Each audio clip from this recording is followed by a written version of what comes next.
जी अस्सलाम वालेकुम दोस्तों, कैसे हैं आप।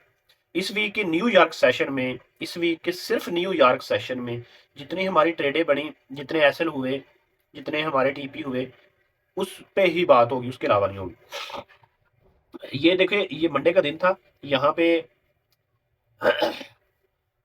पहला ही एसएल है न्यूयॉर्क सेशन में। ओवरऑल मैं डिस्कस नहीं करता मैं, क्योंकि अगर रिकॉर्डिंग करता हूँ न्यूयॉर्क सेशन की करता हूँ, और अगर ग्रुप में शेयर करता हूँ तो तब भी न्यूयॉर्क की ही शेयर करता हूँ। यहाँ पे हमारी एंट्री थी, हमें ऑलमोस्ट 40 प्रॉफिट दे रही थी, लेकिन इसको मैं ऐसे इसलिए कंसीडर करूंगा कि इसमें हमने ब्रेक इवन नहीं लगाया था। मेरी खुद की ट्रेड पे ब्रेक इवन नहीं था, हालांकि लगा देते तो अच्छा था, लेकिन मुझे लगता था कि मार्केट नीचे जाएगी, लेकिन कोई बात नहीं, मार्केट नहीं गई, कोई मसला नहीं। हमारा सेटअप था, वो हमारा सेटअप हमें 40 भी प्रॉफिट दे रहा था, हमने नहीं लिया, हमने एसल करवा दिया। इसको एसल काउंट करेंगे। उसके बाद यहाँ पे हमारा टीपी हुआ, मेरा ख्याल है कुछ 56 पिप का हमारे पास टीपी हुआ, तो ये काउंट करना है। 50 पिप का हमारा एसएल है, तकरीबन दोनों सेम सेम ही है, 56-56। तो ये मंडे वाला दिन जो है ना, न्यूयॉर्क सेशन में हम बिल्कुल लेवल पे थे, ठीक है। यार नजले ने बड़ा तंग किया। अच्छा, उसके बाद अगला दिन जो था ना, मंगल, उसमें बड़े चस्के थे, बड़ा मजा था। पहले हमने हमने टीपी उठाया 57 पिप का, फिर हमने टीपी उठाया ऑलमोस्ट 100 पिप का, तो 157 पिप का प्रॉफिट हमें 2 दिन में हो गया, ठीक है ना। एक दिन बराबर रहे, दूसरे दिन में ये हो। उसके बाद क्या है, जो तीसरा दिन था, इसमें हमारा ब्रेक इवन हुआ। मैंने ग्रुप में ये शेयर करता हूं कि हमारा ये ब्रेक इवन हो चुका है या हमारा ये एसल हो चुका है। तो ये ब्रेक इवन है, ये किसी खाते में नहीं आएगा।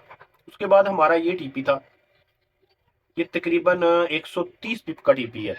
157 और 130, 280, 87, 287 पिप का प्रॉफिट है 3 दिन में।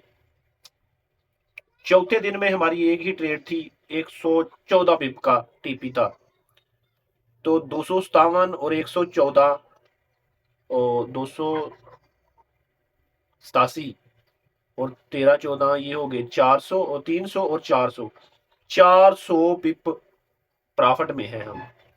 और ये जो है, इस दिन हमने ट्रेड नहीं लगाई। नहीं लगाई तो मतलब नहीं लगाई, सेटअप थे, लेकिन हम किसी और माइंड के साथ बैठे हुए थे। लेकिन इतना टाइम भी नहीं था, मैं कुछ और काम में था, तो यहाँ पे कोई ट्रेड नहीं लगाई, कोई शेयर नहीं की। तो वैसे हमें हो सकता है कि 100-150 पिप मिल जाता प्रॉफिट में, लेकिन कोई बात नहीं। तो हमने 400 पिप का प्रॉफिट किया सिर्फ न्यूयॉर्क सेशन में। और इसमें मैं आपको एक बात बताता चलूं कि यकीन माने, अगर मैं सुबह से लेकर शाम तक हर सेटअप पे और हर टाइम फ्रेम के सेटअप पे काम करूं ना, तो मुझे ज्यादा नहीं तो एक वीक में 1500 पिप मिल सकते हैं। 1500 पिप। पिछले वीक हमने 900 समथिंग पिप कमाए थे, 945 पिप। इस वीक 400 है। दिन अच्छे बुरे आते हैं ना। नेक्स्ट वीक देखते हैं क्या है। अपना ख्याल रखिए, छोटी सी वीडियो थी इंफॉर्मेशन के लिए, अपना ख्याल रखिएगा। अल्लाह हाफिज।